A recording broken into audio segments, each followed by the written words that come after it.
नमस्कार। आप देख रहे हैं नोएडा खबर। मैं हूं विनोद शर्मा। आज की महत्वपूर्ण चर्चा है देश की लगभग 20 करोड़ आबादी के कल्याण की। हमारे देश में इस समय जनसंख्या का लगभग 19.7% मुस्लिम वर्ग है और 2014 के बाद ये माना जाता है कि सरकार दावा करती है कि हम सबका साथ, सबका विकास, सबका विश्वास पर काम कर रहे हैं। और इन 10 सालों में मुस्लिम समाज को क्या मिला है, क्या उनकी दुविधा है, क्या उन्हें कुछ समस्या हुई है या कोई उनका समाधान हो पाया है, इन सब पर चर्चा करने के लिए आज हमारे साथ विशेषज्ञ पैनल है। और इस पैनल में सबसे पहले मैं परिचय कराता हूँ। हमारे बड़े भाई हैं, वरिष्ठ साथी रहे हैं, वरिष्ठ पत्रकार यूसुफ किरमानी जी। मैं उनका स्वागत करता हूँ आज का समय देने पर। नमस्कार भाई साहब। इसके नमस्कार। साथ नमस्कार। इसके साथ साथ पसमानदा मुसलमान संस्था के राष्ट्रीय अध्यक्ष और प्रवक्ता एहसान अब्बासी जी हमारे साथ हैं, जो बीजेपी धन्यवाद। के गौतम बुद्ध नगर के अल्पसंख्यक मोर्चा के जिलाध्यक्ष भी हैं। साथ में कांग्रेस के राष्ट्रीय सचिव हैं, कांग्रेस अल्पसंख्यक विभाग के लियाकत चौधरी जी। उनका स्वागत करता हूं। आप सभी को नमस्कार, आदाब। और हमारे यहाँ सामाजिक रूप से काफी विश्लेषण करने वाले और नेफोमा के जो बायर्स की समस्याओं को प्रमुखता से उठाने वाले चिंतक विचारक अन्नू खान जी हमारे साथ हैं। उनका भी मैं स्वागत नमस्कार। करता हूं जी। नमस्कार। मैं शुरुआत इसलिए लियाकत जी से कर रहा हूँ। एक तो वो कांग्रेस से हैं, दूसरे मेरठ से वो इस समय हमारे साथ जुड़े हैं। उनके पास क्योंकि कनेक्टिविटी की दिक्कत आ सकती है, इसलिए इस समय वो रुके हुए हमारे लिए। लियाकत जी, 10 सालों में जो केंद्र सरकार दावा कर रही है कि हमने मुस्लिम्स के कल्याण के लिए बहुत काम किए हैं, आप कांग्रेस में अल्पसंख्यक विभाग के राष्ट्रीय सचिव हैं, तो क्या समझते हैं कि जो दावा है और हकीकत क्या है? आप बताइए हमारे दर्शकों को। पहले तो मैं आपका धन्यवाद देना चाहता हूं कि आपने मुझे पहले बोलने का मौका दिया। जब जी 2014 में मोदी सरकार बनी जी तो आदरणीय प्रधानमंत्री जी का वादा था और उनका कहना था कि सबका साथ सबका विकास। जी। उन्होंने कहा था एक हाथ में कुरान एक हाथ में कंप्यूटर। हम्म। लेकिन हमने अभी 10 साल हमें हो चुके हैं, अभी तक तो हमने नहीं देखा एक हाथ में कुरान एक हाथ में कंप्यूटर। जी आज अगर हम बात ले लें मदरसों की, तो मदरसों में जो शिक्षक हैं आज उनका वेतन नहीं मिल रहा है, उनका हम्म पूरा परिवार भूखा मर रहा है। इस हम्म पे मोदी सरकार को देखना चाहिए था। आज का मुसलमान गरीबी से जूझ रहा है, बेरोजगारी से जूझ रहा है और अशिक्षा से जूझ रहा है। हम्म तो इसके बारे में भी मोदी सरकार जी सोचना चाहिए था। हम्म लेकिन आप देख रहे हैं बुनकर उद्योग, जो बुनकर हम्म समाज है उनका हम्म बहुत बुरा हाल है। हम्म और जो बजट अभी आया है आपने देखा होगा, उसमें जो अल्पसंख्यकों का है 38% कटौती की गई। हम्म आखिर और मुस्लिमों के खिलाफ जो सोच इनके सांसदों की है, भाजपा सरकार की है, समय समय पर हेट स्पीच देना, उनके खिलाफ गलत गलत बात बोलना। हम्म आप सरकार चला रहे हैं, सभी को साथ लेकर चलना चाहिए, जैसे कि कांग्रेस सरकार लेकर चली। चाहे अमीर है, चाहे गरीब है, चाहे हिंदू, चाहे मुस्लिम, चाहे सिख, चाहे ईसाई, सरकार सरकार है, सभी को साथ लेकर चलना चाहिए। यही बात हम्म। मैं आपसे बताना चाहता हूँ। हाँ, तो अब इसका जवाब एहसान जी हैं हमारे साथ, जो पसमानदा समाज से हैं और प्रवक्ता भी हैं, और वो बीजेपी के साथ जुड़े हुए हैं। जो बात लियाकत जी ने कही है, क्या वो आप इसमें क्या कितनी सच्चाई मानते हैं? क्योंकि इन्होंने जो बात आंकड़ों के साथ कही है, बजट में 38% की कटौती, क्या बात है? ये तो बहुत खराब बात है। बहुत बहुत धन्यवाद। बड़े भाई साहब विनोद शर्मा जी, आपने मुस्लिम समाज के प्रबुद्ध लोगों के साथ चर्चा करने का जो ये कार्यक्रम रखा है, मैं धन्यवाद देता हूं आपको। जी और चर्चा होनी चाहिए, सरकार की समीक्षा होनी चाहिए, हम इससे पक्षधर हैं। और मेरे सबसे बड़ी खुशी की बात यह है कि जो किरमानी साहब हैं, जो जिनसे हमें तारुफ कराया है, कहीं ना कहीं ये हीरा छुपा के रखे थे आपने, आज हमें सामने ला दिया। हमें इनके बारे में नाम सुना था लेकिन आज रूबरू करा दिया, तो मैं धन्यवाद करता हूँ। हाँ, 10 वर्ष के कार्यकाल की चर्चा आप करने बैठे हैं, तो शर्मा जी हमें 70 वर्ष कांग्रेस के कार्यकाल को देखना होगा, तभी हम 10 वर्ष की चर्चा कर सकते हैं। तभी हम्म 10 वर्ष प्लस 70 वर्ष की चर्चा करेंगे, तभी हम्म कोई नतीजा निकलेगा। हम्म कांग्रेस शासनकाल में शिक्षा मंत्री मुस्लिम रहे, हम्म कांग्रेस शासनकाल में उपराष्ट्रपति भी मुस्लिम रहे, हम्म, कांग्रेस शासनकाल में मंत्री भी मुस्लिम रहे। हम्म, 70 कमेटी की रिपोर्ट और रंगनाथन मिश्रा की रिपोर्ट अब देख लो कि जो सबसे निचला स्तर है पढ़ाई का हो चाहे कारोबार का हो, वो मुस्लिम समाज का है, जिसका पिछड़ा अटपिछड़ा कहते हैं, जिसका मोदी जी ने पसमंदा कहा गया है। तो कहीं ना कहीं कांग्रेस ने हमें डर दिखाया कि भाजपा आएगी तो आपको देश में आपको जीना दुभर हो जाएगा, भाजपा आएगी तो आरएसएस आपको नमाज नहीं पढ़ने देगी, भाजपा आएगी तो बजरंग दल या विश्व हिंदू परिषद आपको कारोबार छीन लेगा। 14 मोदी जाते हैं और उन्होंने जो कहा है करके दिखाया है। मेरा देश का पसमानदा समाज यानी पिछड़ा पिछड़ा यानी ओबीसी बहुत गरीब है, बहुत पिछड़ा है। आपने देखा होगा ठेली पे, रेहड़ी पे, पटरी पर काम करता है, चाहे वो मछली व्यापारी हो, चाहे वो कपड़ा व्यापारी हो, चाहे फल व्यापारी हो। ये स्थिति दयनीय बनी कैसे? 70 वर्षों में मुस्लिम समाज के कोई भी पसमानदा समाज का यानी पिछड़ा पिछड़ा ना मंत्री रहा, ना राज्यपाल रहा, ना कोई उपराष्ट्रपति रहा, ना राष्ट्रपति रहा। और यहाँ तक वक्फ बोर्ड में भी कोई पसमानदा नहीं रहा, आयोग में भी कोई पसमानदा नहीं रहा, और हज कमेटी में पसमानदा नहीं रहा। सब अशराफ लोगों ने, और खासकर चौधरी साहब भी पसमानदा समाज से आते हैं, इनको भी हक नहीं मिला। लेकिन हाँ, मोदी जी ने जो योजना लाए हैं, पहले हमारे गरीबों के खाते नहीं थे। किसी ने मना किया था कांग्रेस को जनधन खाते खोलने के लिए, किसी ने मना किया था गरीब हमारी महिलाओं को शौचालय देने के लिए, किसी ने मना किया था कांग्रेस को कि हमारे को जो गरीब किसान है सम्मान निधि दी जाए। अगर मकान पक्का मकान मिला है तो मुसलमान को मिला है, हिंदू को मिला है। अगर शौचालय मिले हैं तो ना उसमें राम देखा गया, ना उसमें रहीम देखा गया। तो विधिवत रूप से अनाज मिल रहा है, सभी को विधिवत रूप से मिल रहा है। और सबसे बड़ी बात है आयुष्मान कार्ड, जो गरीब मुसलमान था जिसके पास पैसे नहीं होते थे इलाज कराने के लिए, जब बीमार होता था तो साहूकार के पास जाता था, या तो उसकी जमीन गिरवी रखता था वो, या उसके बेटे को मजदूर में रख लेता था। 5 लाख का आयुष्मान कार्ड बनाया है और उसके लिए इलाज के लिए मदद करी है। एमएसएमई के माध्यम से ऋण लेने का काम किया है। और सबसे बड़ा जो योगदान है, मुस्लिम दस्तकार है, हस्तकार है और हाथ का काम करता है।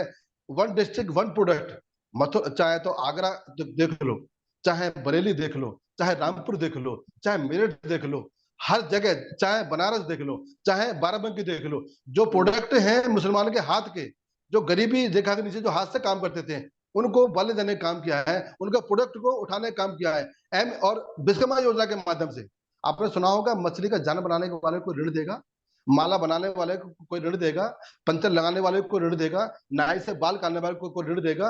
आज आधार कार्ड लेके जाओगे आप 10,000 रुपए, 1 लाख रुपए, 2 लाख रुपए अपने कारोबार के लिए लेने का काम किया है। तो मोदी जी ने 10 वर्षों में इस समाज को 10%, 15% गरीबी रेखा से ऊपर लेकर आया है। अब रही बात आईपीएस आईएएस की, 70 वर्षों में 10 आईपीएस दिए कांग्रेस ने। इन 10 वर्षों में 350 आईपीएस आईएएस पूरे हिंदुस्तान के अंदर मुस्लिम समाज के, पसमानदा समाज के लोग आए। तो इस शिक्षा का विस्तार और निष्पक्ष जांच अब भी बढ़ती हुई है पुलिस की। अभी हम नोएडा में रहते हैं, हर नोएडा के अंदर, हर थाने के अंदर 4-5 कांस्टेबल कभी नहीं दिखते थे, आज हर थाने में हमारे पुलिस कर्मी हैं। ये निष्पक्ष जो काम हुए हैं और खासकर मुसलमानों के जो काम हुए हैं, ये सराहनीय है। हाँ, कांग्रेस ने शासन चलाया परंतु गुमराह करके। अभी बात करिए भाई ने मदरसे की, हमें मदरसे क्यों चाहिए? हमें आधुनिक शिक्षा चाहिए। मदरसे में पढ़ाना वो हमारी इस्लाम की शिक्षा है, परंतु मदरसों में हमें आधुनिक शिक्षा भी चाहिए। जबकि योगी जी ने जब उत्तर प्रदेश में आए थे तो पहली बार में कहा था कि मुसलमानों, मदरसे चलाने वालों, मैं आपको आर्थिक मदद दूंगा, आप अपने मदरसों में अपनी धर्म की शिक्षा भी दो और अपने विज्ञान की शिक्षा भी दो, जिससे हमारी बहन बेटियां पढ़ लिखकर आगे जाएं। परंतु कांग्रेस ने क्या डर दिखाया कि मोदी जी आएंगे, भाजपा आएगी तो आपको देश छोड़ना पड़ेगा।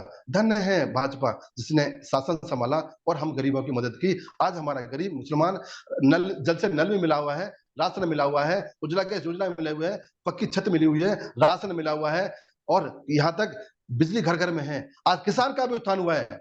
एक बात और कह दूं, थोड़ी सी बात कहूंगा, मैं किसान का बेटा हूं, इसी जनपद में रहता हूं। बिजली 4 घंटे आती थी, मेरे दादाजी सुलाते थे ट्यूबवेल पर, बेटा लाइट आज चला देना। आज 12 घंटे 18 घंटे बिजली मिलती है किसानों को, तो उसकी फसल आज दुगनी हो गई आय उसकी। तो ये काम कांग्रेस ने क्यों नहीं किया? ट्रांसफार्मर फूक जाता था तो 2 महीने लाइन लगानी पड़ती थी लाने के लिए, आज 2 घंटे के अंदर बिजली लाइन ट्रांसफार्मर आ जाता है, बिजली के पोल लगाने टूट जाते हैं तूफान के अंदर, आंधी के अंदर, तो आज 1 घंटे में पोल लग जाता है। फसल बीमा किसने मना किया था कांग्रेस को? ये जो योजना चल रही है किसने मना किया था कांग्रेस देने के लिए? नहीं दे पाई। एक राजनीति के लिए हिंदू मुस्लिम को लड़वा दिया, चाहे वो सिख दंगा कराया हो, चाहे वो आपातकाल का दिया। आपातकाल में मेरे नाना जी आपातकाल में थे, नानी की डेथ हुई थी, नहीं बेल मिली। कितना तंज सहा है हिंदुस्तान के लोगों ने और हिंदू मुसलमान को मारने का काम किया कांग्रेस ने। धन्यवाद।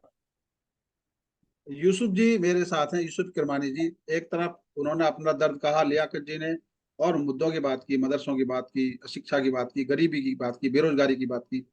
और इधर अब्बासी जी ने कुछ दावे किए हैं कि 350 देश में IAS IPS अल्पसंख्यक समाज से, मुस्लिम से जुड़े बने हैं, नए बने हैं पिछले 10 सालों में। किरमानी जी, आप तो बहुत ग्राउंड लेवल पर काम करते रहे हैं और पिछले 30-35 साल 40 साल का आपका अनुभव है पत्रकारिता का। क्या ये जो अंतर आपको नजर आ रहा है, या दो घोषणाएं हैं सिर्फ और वो हकीकत में नहीं बदली हैं? बहुत शुक्रिया विनोद शर्मा जी आपका मुझे बुलाने के लिए।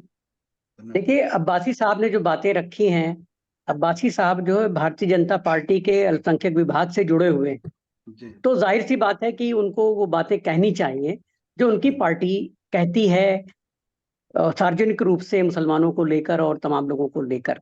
लेकिन अब्बासी साहब ये भूल रहे हैं कि भाजपा का जो सबसे बड़ा गेम प्लान है वो मुसलमानों को फुटबॉल बना के ही वोट हासिल करती है।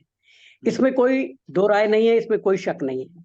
कोई भी चुनाव भाजपा जो लड़ती है, चाहे वो नगर निगम का चुनाव हो, चाहे पंचायत का चुनाव हो, चाहे वो लोकसभा का चुनाव हो, बिना मुसलमानों को कटघरे में खड़े किए हुए या उनकी राष्ट्रवाद पे शक किए हुए या उनके तमाम चीजों पर उंगली उठाते हुए वो चुनाव नहीं जीता जा सकता है। आप कल्पना कीजिए कि शर्मा जी, कभी आपने मुझसे ये सवाल नहीं किया कि किरमानी जी आप मीट खाते हो कि नहीं खाते हो।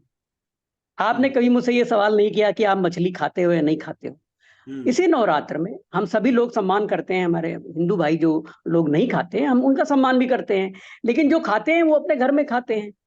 अब दक्षिण भारत में आप चले जाइए जहां पर मोदी जी मछली और मांस की बात भी नहीं करते हैं। आप तमिलनाडु में उनके भाषण उठा लीजिए, आप केरला में उनके भाषण उठा लीजिए, लेकिन 6 अप्रैल को सहारनपुर में वो बाकायदा इसका जिक्र करते हैं। उसके बाद की जो रैलियां होती हैं नॉर्थ इंडिया में यानी उत्तर भारत में, तमाम शहरों में, तमाम कस्बों में, वहां पे मोदी जी बाकायदा इसका उल्लेख करते हैं कि साहब ये जो मांस मछली खाने वाले लोग हैं हम इनको सबक सिखाएंगे, हम इनको ये कर देंगे, वो कर देंगे। तो कहने का आशय है कि मुसलमानों पर जो इनडायरेक्ट हमला बीजेपी करती है या उसके तमाम नेता करते हैं वो क्या है।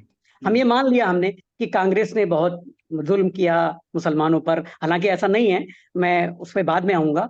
और ये बात जरूर है अब्बासी साहब की कि कांग्रेस को जो करना चाहिए था उन्होंने एक वोट बैंक की तरह इस्तेमाल किया, इसमें कोई दो राय नहीं है, मैं इससे मना नहीं कर रहा हूं। तो अगर कांग्रेस ने मुसलमानों का इस्तेमाल वोट बैंक के तौर पर किया तो भाजपा क्या कर रही है? भाजपा भी तो किसी न किसी वोट बैंक को पोषित कर रही है, खड़ा कर रही है, वो भी मुसलमानों के खिलाफ, मुसलमानों का नाम लेकर। राहुल गांधी के जो वायनाड में जो पिछला चुनाव था 2019 में वायनाड की रैली में, तो उन्होंने रोड शो किया, तो उसमें जो मुस्लिम लीग है वहां की, केरला की, उसने राहुल गांधी का समर्थन किया था उस चुनाव में, वायनाड के चुनाव में सहयोग दिया था। तो उसके कार्यकर्ता झंडा लेकर उस रोड शो में शामिल हुए थे राहुल गांधी के, और उस झंडे को भारतीय जनता पार्टी ने कहा कि पाकिस्तानी झंडे राहुल गांधी के रोड शो में लहराए गए, जबकि इनको यही नहीं मालूम है कि मुस्लिम लीग का जो झंडा है और पाकिस्तान का जो झंडा है उसमें कितना बेसिक फर्क है। लेकिन इन्होंने बदनाम किया राहुल गांधी को, लेकिन राहुल गांधी वहां से जीते फिर भी वायनाड से। तो ये क्या था? ये यही था कि आप एक हिट कर रहे हैं। आप ये देखिए कि जब इस देश की आजादी की लड़ाई लड़ी जा रही थी तब हमारा समाज इतना विभक्त नहीं था, हमारा समाज बटा नहीं था। गांधी जी के इशारे पर, पंडित जवाहरलाल नेहरू के इशारे पर पूरा देश एक था। उस समय कोई ये नहीं देख रहा था कि कौन हिंदू है, कौन मुसलमान है, कौन सिख है, कौन क्या है। शहीद आजम भगत सिंह के साथ शहीद होने वाले तमाम लोग थे, राजगुरु थे, अशफाकुल्ला खान थे। तो ये जो चीजें हमारी विरासत में मिली हैं, जो आजादी की लड़ाई में मुसलमानों का योगदान रहा है, उनको बीजेपी 2 मिनट के अंदर भुला देती है जब वो अपने एजेंडे पे आती है। जब वो एजेंडे पे आती है तो इन चीजों को भुला देती है। अब मैं सारी चीजों को जल्दी जल्दी समेट रहा हूं। आप ये देखिए कि मोहम्मद अली जिन्ना जिन्होंने इस पाकिस्तान का बंटवारा कराया, हिंदुस्तान पाकिस्तान का बंटवारा कराया, जिन्ना कभी भी भारतीय मुसलमानों के आदर्श पुरुष नहीं थे, वो पाकिस्तान बनने के साथ यहाँ से चले गए। और भारत के मुसलमानों ने कभी भी जिन्ना को अपना कोई रोल मॉडल नहीं माना, अपना कोई ऐसा व्यक्तित्व तो नहीं माना कि जिससे वो प्रेरणा ले सके। जिन्ना हमारे किसी काम का नहीं है, और जिन्ना ने जितना मुसलमानों का नुकसान किया है उतना कोई नहीं कर सकता है। तो कहने का आशय यह है कि बीजेपी को थोड़ा समझदारी दिखानी चाहिए। अगर आप मुसलमानों को वाकई मुख्य धारा से जोड़ने की जो आप बात कहते हैं, हालांकि हम लोग मुख्य धारा में ही हैं, मैं बतौर मुसलमान भी ये बात कह रहा हूं कि हम लोग मुख्यधारा में हैं। मुख्यधारा का अर्थ क्या होता है? मुख्यधारा का अर्थ ये होता है कि आप सभी राजनीतिक दलों को वोट दें, या ऐसे राजनीतिक दल को वोट दें जो मुस्लिम परस्त नहीं है। आप ये सोचिए कि मुसलमानों ने अपना वोट किसको दिया? मुसलमानों ने हमेशा मुलायम सिंह यादव यूपी के अंदर और अखिलेश यादव को वोट दिया, या बहन जी मायावती जी को वोट दिया, और कुछ परसेंट बीजेपी में अब जा रहा है मुसलमान, और कांग्रेस को शुरू से देते आए हैं। तो अगर मुसलमानों की पार्टी कोई अपनी होती, ओवैसी अगर मुसलमानों के आज नेता होते, तो यूपी में वो बहुत बड़े पैमाने पे जीत चुके होते और बहुत बड़ा उनका आधार खड़ा हो गया होता। तो इसका आशय क्या हुआ? इसका आशय ये हुआ कि मुसलमानों ने कभी भी अपना नेता खड़ा करने की कोशिश नहीं की, अपनी पार्टी खड़ी करने की कोशिश नहीं की।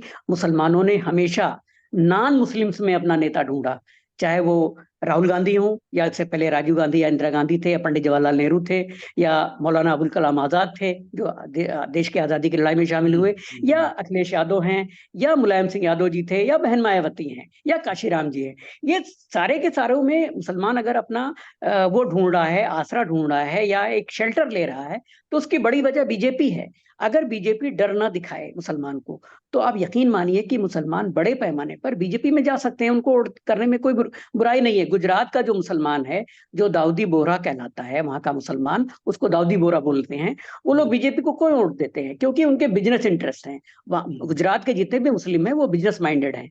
आप अजीम प्रेम जी का उदाहरण सामने है, इतनी बड़ी विप्रो कंपनी है। तो गुजरात के जो मुस्लिम हैं मोदी जी के साथ इसीलिए हैं कि वो बिजनेस माइंड है, उनको कोई धर्म और इससे कोई चिंता नहीं है। धर्म हमारी अपनी आस्था है, व्यक्तिगत आस्था है। मैं घर में नमाज पढ़ता हूँ, अपनी इबादत करता हूँ, मस्जिद में जाता हूँ, वहां इबादत करता हूँ।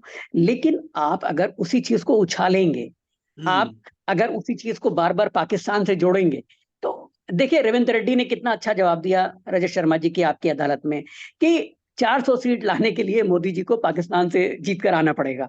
400 सीट कहीं नहीं मिलने वाली। खैर, ये एक उदाहरण मैं दे रहा हूं, उसका इससे इस आपकी चर्चा से कोई संबंध नहीं है। कहने का आशय है कि आप पाकिस्तान को बार बार लाएंगे, आप लिंचिंग का हुआ खड़ा करेंगे, तो मुसलमान खुद आपसे भाग जाता है। तो आप मुसलमानों को फुटबॉल बनाना छोड़िए। आप कह रहे हैं कि 10 साल में अल्पसंख्यकों को क्या मिला?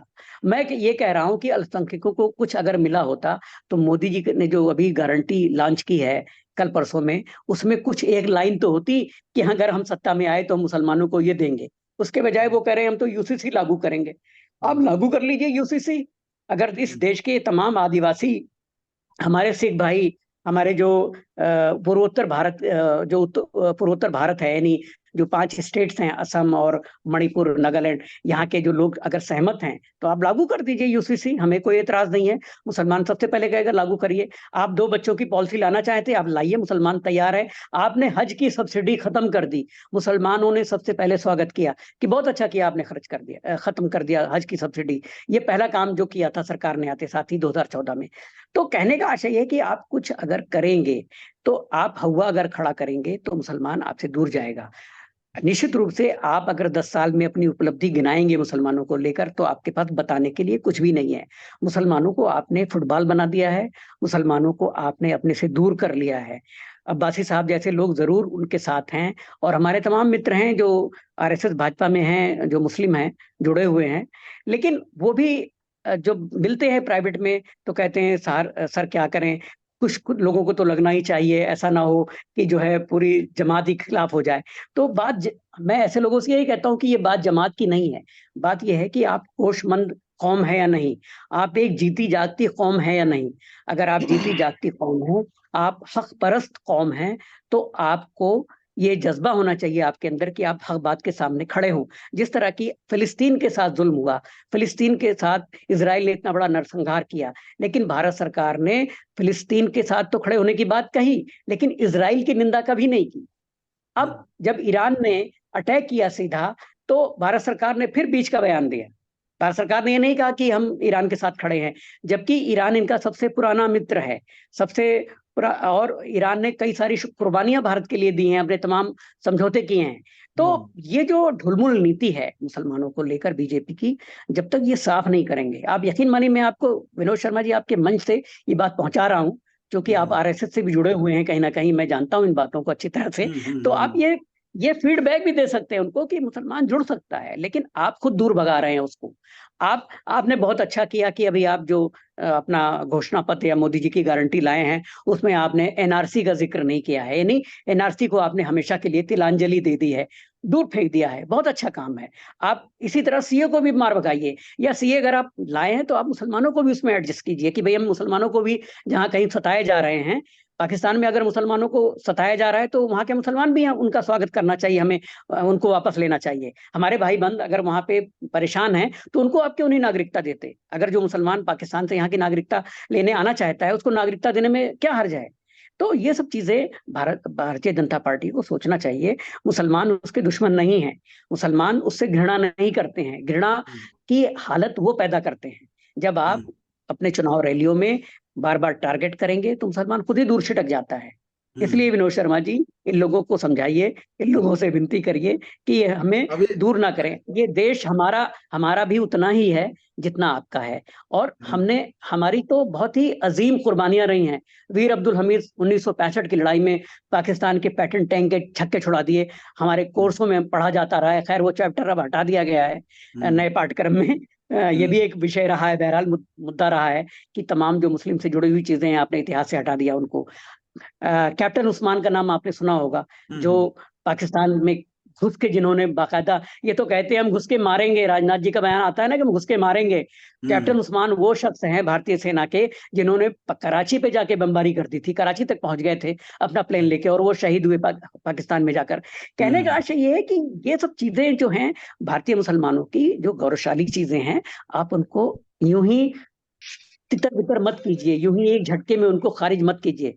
मुझे पता है कि बाकी लोग भी वेट कर रहे हैं, तो मैं अपनी बात समाप्त कर रहा हूं। सिर्फ आशय यही है कि भाजपा अगर हमसे दूर जाएगी तो हम उससे 100 फीट दूर जाएंगे। भाजपा अगर मुसलमानों को गले लगाती है, उनके लिए कल्याणकारी कार्यक्रम जारी करती है, जैसा कि अब्बासी साहब दावा कर रहे हैं, तो हमें उनसे हाथ मिलाने में कोई दिक्कत नहीं है। बहुत शुक्रिया विनोद शर्मा जी। हाँ, अब्बासी जी आपका कुछ जवाब देना चाह रहे हैं? थोड़ी देर रुकिए बस, उसके बाद आप, कोई दिक्कत नहीं है। अब्बासी जी जवाब देना चाह रहे हैं आपको। जी जी जी जी, चर्चा को कहीं और मोड़ दिया। हमारे बड़े वरिष्ठ हैं और प्रबुद्ध हैं, तो कोई बात नहीं, उनका हक है कहने का। तो मैं याद दिला दूं कि अभी भी अलीगढ़ यूनिवर्सिटी में जिन्ना की फोटो टंगी हुई है। क्या हिम्मत है मुसलमानों को हटाने की? ये बात की बात है। चलो, अभी कहा है कि एक बात मुसलमानों को, एक मिनट अब्बासी साहब, एक मिनट अब्बासी साहब, जिस तरह से सावरकर की फोटो संसद में, भारतीय संसद में टंगी है, वहां के जो जहां स्थापना हुई थी उस समय से वहां फोटो है। जिन्ना का फोटो हटा के आपको क्या मिल जाएगा? एक कागज का टुकड़ा जो है, उसे आप हटा के क्या पा जाएंगे? लेकिन क्या वहां की स्टूडेंट यूनियन या एएमयू के कभी प्रेसिडेंट ने कहा कि वो जिन्ना से सहमत है या जिन्ना को मानते हैं अपना आदर्श? वो यूनिवर्सिटी का अपना फैसला है, और एएमयू एक सेंट्रल यूनिवर्सिटी है, यानी भारत सरकार से गवर्न होती है, और वो जो वहां पे फोटो लगी है उसको लगाने का फैसला भारत सरकार का है, ना कि वहां के स्टूडेंट्स का है, ना कि वहां के जो प्रोफेसर हैं काबिल एएमयू के, उन्होंने लगाया है वो फोटो। वो भारत सरकार ने लगाया हुआ है। एएमयू एक सेंट्रल यूनिवर्सिटी है, और हमारे अडवाणी जी तो जिन्ना की मजार पर चादर चढ़ा के आए थे, फूल चढ़ा कर आए थे, जिन्ना के बहुत बड़े प्रशंसकों में रहे हैं। तो मैं बहरहाल मैं जिन्ना का प्रशंसक नहीं हूँ, ये साफ कर दूं। बहुत शुक्रिया अब्बासी साहब, और मुझे किसी दूसरी जगह पे एक डिबेट पे जाना, मैंने विनोद शर्मा जी को आपका बहुत बहुत शुक्रिया यूसुफ साहब, बहुत बहुत सुबह ही बता दिया था। मैं निकल रहा हूँ। 5 मिनट सुन लीजिए, 5 मिनट सुन लीजिए। जी जी जी अब्बासी साहब, मैं आपका सम्मान करता हूँ। कांग्रेस ने जो तंज दिए, जिन्ना ने देश के 2 टुकड़े किए, सावरकर ने टुकड़े नहीं किए। आप सुनो मेरी बात, आराम से मैं सुन लूंगा, आप सुना, मैं सुन लिया आपने। जिन्ना ने इस देश का, सावरकर ने हमें नीचा दिखाया, माफी मांगकर अंग्रेजों से माफी मांगी, नीचा दिखाया हमें सर। बात, क्योंकि आपके पास भी समय कम है। मैंने आपको इंटरप्ट नहीं किया, आप मेरे वरिष्ठ हैं, मैं सम्मान करता हूँ, मेरी बात सुन लो। सावरकर जी ने कभी भी देश के 2 टुकड़े नहीं किए, और जिन्ना ने 2 टुकड़े करने के बाद इतना बड़ा दुनिया में जो नरसंहार हुआ, हिंदू मुस्लिमों का। आज इतिहास में लिखा गया है, दुनिया में इससे बड़ा नरसंहार नहीं हुआ। चलो ये बात की बात है, कर लेंगे। आपने मैं कहा कि हम मुसलमानों जिन्ना को जिन्ना हमारे मुझे आदर्श बोलने पुरुष दो, नहीं है, सर जिन्ना मुझे हमारे बोलने दो। आदर्श पुरुष नहीं है, तो आज जिन्ना आवाज कभी उठाओ ना, भारतीय आज आवाज उठाओ, आज आवाज उठाओ। कालीगढ़ यूनिवर्सिटी से मुस्लिम समाज आवाज उठाएगा कि जिन्ना की फोटो हटाओ, हमारा हक है, हमारा गद्दार है, वो देश का गद्दार है। जिन्ना की फोटो आप आवाज हटाने उठाओ का अधिकार, सर, जिन्ना के फोटो अधिकार नहीं हटाने का आवाज, अधिकार हम आवाज अब्बासी उठा साहब, सकते हैं, हम आवाज अब्बासी उठा साहब, सकते हैं सर। अब्बासी ये साहब, नहीं, देखो आप जिन्ना बड़े की बड़े फोटो हैं, अरे हटाने का सुनते मैंने अधिकार बोला दीजिए। भारत आपको, सरकार के मुझे पास है। सुनने दो। एहसान अब्बासी भाई, आप साहब, जिन्ना सुन जी लो कहाँ या से ले मुझे आए रहने आप? दो। अरे एहसान भाई, अब्बासी जिन्ना जी साहब, कहाँ लेकर आए बात में? अरे या तो अब्बासी या तो साहब, मुझे या तो चलो मुझे या आप तो मुझे बोलने दो। अब्बासी अब साहब, देखो समय सुनो, हमारे मैंने पास बोला समय ना, कम है। फोटो, अब्बासी अरे जी, आप 2 नहीं नहीं, मिनट का मैंने सुना। समय आपके पास है, उसके विनोद बाद शर्मा जी, अनुखान जी के मुझे पास बोलने चलेंगे। विनोद मुझे शर्मा जी, बोलने दो, विनोद जी, शर्मा मुझे जी, बोलने देंगे विनोद नहीं। शर्मा जी, मैंने इनके बारे में चुप रहा, बिल्कुल नहीं बोला, मैं कुछ नहीं बोला। अब जी, मुझे बोलने दो, अब्बासी आप मेरे साहब, बड़े हैं, आप छोटे एक ना अडॉप्ट सेकंड करो। दे, आप मेरे अब बड़े बोले हैं, एक मैंने सेकंड। आप पर बिल्कुल नहीं जी। बोला। आपने सारी अच्छा, बात नहीं रखी, नहीं, मैंने बिल्कुल नहीं बोला। तो नहीं सब्र नहीं, करो देखिए, थोड़ा, सब आप बड़े हैं, जी मेरे पत्रकार हैं। जी जी, मैं ये आप कह मुझे रहा बोलने दो हूँ, ना, आप सिर्फ मुझे बोलने सिर्फ तो मैं दो। अच्छा, 1 मिनट अब्बासी बोलने साहब, एक दीजिए मिनट, किरमानी जी को, 1 मिनट किरमानी जी को। हाँ मैं ये किरमानी जी। कह रहा हूँ कि जिन्ना भारतीय मुसलमानों का आदर्श नहीं है, ना था ना होगा। दूसरी बात तो फोटो क्यों कि हटानी भारत है? सरकार को, जहाँ से भारत बच्चे पढ़ के सरकार निकलते को, हैं, जहाँ से भारत पढ़ के सरकार बच्चे को, निकलते हैं, वहां से फोटो हटाने भारत लगी है। अरे सरकार को रुकिए ना, अधिकार अब्बासी है जी अब कह हटाने रहे हैं का। भारत सरकार हटा देना भारत उनको, सरकार को, क्यों मना कर रहा है? भारत सरकार क्यों नहीं हटाती है फोटो? भारत हाँ सरकार बस, हटाए ना, बस, सीधी सी बात है। चलो अब, बहुत बस। शुक्रिया चलो विनोद ठीक है, शर्मा जी, अब मैं बहुत बहुत शुक्रिया, धन्यवाद, धन्यवाद भाई बहुत साहब, शुक्रिया। आपने समय हाँ, दिया हमें, बहुत बहुत हाँ, कृतज्ञ अभी हैं। नहीं, एक मिनट, अब चलेंगे, अब क्या कोई फायदा बात है नहीं, ऐसे आप बात अरे करके, क्या फायदा, आप कोई फायदा नहीं है। आप अपनी बात अब रखिए, कोई बात नहीं। हाँ, अब अभी केजरीवाल साहब ने कहा कि मुसलमानों को कांग्रेस ने लूटा, अब भाजपा लूट रही है। अभी हम चलते हैं, बहुत दूर नहीं है, अन्नू भाई वहां पे हैं और चौधरी साहब भी यहाँ पे हैं, आप भी यहाँ पे हैं। जेवर के ग्रामीण क्षेत्र में जाओगे, कितने मुस्लिम इलाके हैं, क्या शौचालय मना कर दिया देने के लिए? क्या जनधन खाते खोलने को मना कर दिया? क्या आयुष्मान कार्ड बनाने को मना कर दिया? क्या उनको ये बंद नहीं हो रहा, लाइफ बंद को करो। मना कर दिया? किसी भी तरह से भाजपा ने मुस्लिम का कोई भी भेदभाव नहीं किया। सारी योजना है, 35% डाटा है, 40%, 45% मुस्लिम को लाभ मिला है। ये जो लाभ मिला है, जाति धर्म देख के नहीं मिला। ये जो लाभ मिला है, आज सीधा सीधा, आज जैसे अब देखो, मैं गांव का रहने वाला हूँ, मैं गांव में जाता था आज से पहले, तो नाले और मिट्टिया सड़क में पानी भरा होता था। आज पक्की टाइल लगाकर आरसीसी से बनकर रोड बन गए। नहीं पहले क्या होता था, कच्चे ईंट लगा दी, पीले ईंट लगा दी, 5 महीने में टूट गई, पानी खड्डे में, खड्डा पानी में। तो देखो विकास हुआ है, ना जाति देखी ना धर्म देखी। अब करीमानी साहब जैसे लोग जो वरिष्ठ पत्रकार हैं, जो बुद्धिजीवी हैं, अगर उनके आंखों में चश्मा बंधा हुआ है, तो फिर भाजपा क्या करेगी? भाजपा हमें 5%, 2%, 3% वोट देता है और लाभ मिलता है 45%, 35%। भाजपा ने कभी वोट की राजनीति मुसलमान से नहीं कही, उसको लाभ देने का काम किया है, उसको उत्थान का काम किया है। और मैं अभी भी कह रहा हूँ कि हमें 2-3% वोट मिलता है और लाभ मिलता है मुसलमानों को हर योजना में 35%, 30%, 40%। ये आंकड़ा देखो, आंकड़ा आपको सामने है, मैं झूठ बोल सकता हूँ, लेकिन सरकार का डाटा, शिक्षा का डाटा, या फिर शौचालय का डाटा, या फिर जनधन खाते का डाटा उठा कर देख लो, कितना परसेंट उनको लाभ मिल रहा है। वोट 2% और लाभ 35%। हमने यूज नहीं किया, इस्तेमाल तो कांग्रेस ने किया था। जी भाई। आपने बहुत गंभीरता से बात रखी है, और मुझे ये उम्मीद है कि जो लाभ आपने पहुंचाया है जनता को, जाहिर सी बात है आपको उसका समर्थन मिलेगा, अगर लाभ ढंग से पहुंचा होगा तो। क्योंकि जनता जिसको लाभ मिला होगा वो निश्चित रूप से भाजपा से को वोट देगी, और उसका असर शायद 2024 के चुनाव में आपको देखने को मिलेगा, ये बात सही है। अब मैं अन्नू खान जी के पास आता हूँ, वो बहुत जगह जाते भी हैं और वो उस ग्राउंड लेवल पे देखते भी हैं। अन्नू खान जी, आपको लगता है 10 सालों में जो दावा एहसान जी कर रहे हैं, क्योंकि ये बात सही है कि जो घर बने हैं उसमें जाति धर्म नहीं देखा गया, या जिसके घर पे गैस गई है, उज्ज्वला योजना गई है, या जहाँ पे जल जा रहा है, पानी जा रहा है, वहां पे शायद नहीं देखा गया हो, लेकिन इम्प्लीमेंटेशन में कितनी ईमानदारी बरती गई है वो मॉनिटरिंग का एक विषय है। अनु जी बताइए, आप जब गए हैं इधर उधर जाके, आपको क्या लगता है कि 10 सालों में कुछ हासिल हुआ है? देखिए विनोद जी, पहले तो किरमानी जी ने जो बोला था, जी। तो किरमानी जी ने कहा कि मुसलमान जो है अपना नेता खड़ा नहीं कर सकता, अपना नेता खड़ा करता तो असदुद्दीन ओवैसी नेता हो जाते। तो सबसे बड़ी गलती किसकी है? कौम की गलती है, मुसलमान की गलती है। भाई मुसलमान जो है आज किसी घर में चले जाइए आप, वो घर में ही 4 नेता मिल जाएंगे आप। तो वो अगर नहीं बढ़ना चाहता है मुसलमान तो किसकी गलती है? दूसरे धर्म के लोगों की गलती तो है नहीं, ना दूसरी पार्टियों की गलती है कि भाई आप खुद ही नहीं बढ़ना चाहते, आप खुद ही लड़ना चाहते हैं। एक घर में, एक मोहल्ले में, मोहल्ले से बाहर निकल के 100 नेता मिल जाएंगे आपको मुसलमानों के। तो भाई गलतियां तो आप में खुद हैं और आप दूसरों को गलतियां बताते हैं, तो सुधरना तो खुद पड़ेगा। दूसरी एक बात बहुत अच्छी कही किरमानी जी ने कि हम नमाज घर में पढ़ लेते हैं। तो भाई जब कोरोना आया तो अच्छी बात थी कि नमाज घर में पढ़ लेते, तो फिर चिल्लाते क्यों? भाई पढ़नी चाहिए थी घर में नमाज। फिर ये ढोल क्यों पीटा जा रहा था कि भाई सड़क पे नमाज पढ़ते हैं, अगर सड़क पर जगह नहीं है, कोई बाधित हो रहा है, रोड बाधित हो रहा है, तो आप घर पे पढ़िए, अगर जगह नहीं है तो घर पे पढ़ लीजिए। जरूरी थोड़ी है कि आप मस्जिद में जितनी जगह है उतनी जगह में नमाज पढ़ें, अगर जगह नहीं है तो आप घर में पढ़िए नमाज। अल्लाह तो सब जगह है, अल्लाह तो कड़कड़ में है, एक एक अनुज जी, जमीन आपको के मैं कतने में अल्लाह। एक मिनट का समय है आपके पास, बस आप बता दीजिए अपनी बात, क्योंकि थोड़ा समय बहस में चला गया ज्यादा। कोई बात नहीं, फिर भी आप जी बता जी दीजिए जी, अपनी बात। तो विनोद जी तात्पर्य वही है कि अगर हाँ, आपके वो आवाज कट गई है। नेटवर्क दिक्कत है, नेटवर्क दिक्कत है। हाँ, दिक्कत कहीं ना कहीं कट गई है ये आवाज। को भी मिल रही है, उस धर्म को पानी मिल रहा है, उस धर्म को गैस मिल रही है, तो मुसलमान वंचित रह जाएगा? तो ऐसा तो होगा नहीं। भाई जो बिल्कुल। जो सुविधाएं सरकार की, जो नीतियां आ रही हैं और जो सरकार की योजनाएं चल रही हैं, तो उसमें डीएम साहब को ये थोड़ी बोला जाता है कि मुसलमान आएगा तो उसको नहीं देना। हाँ बिल्कुल। तो जो उसका फायदा, जो सरकार की नीतियां हैं, जितनी सैकड़ों योजनाएं सरकार की चल रही हैं, सैकड़ों योजनाओं में कनेक्टिविटी में दिक्कत आ रही है।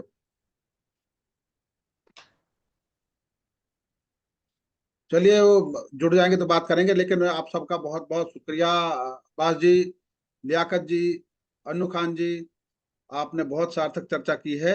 और फिर मौका मिलेगा कुछ दिन बाद, फिर करेंगे चर्चा। और जो बातें कही गई हैं वो बहुत सार्थक हैं। दावे हकीकत जनता अपना आप नापेगी, देखेगी, उसका असर 2024 के चुनाव में दिखाई देगा। आप सबका बहुत बहुत धन्यवाद, बहुत बहुत शुक्रिया। धन्यवाद सर।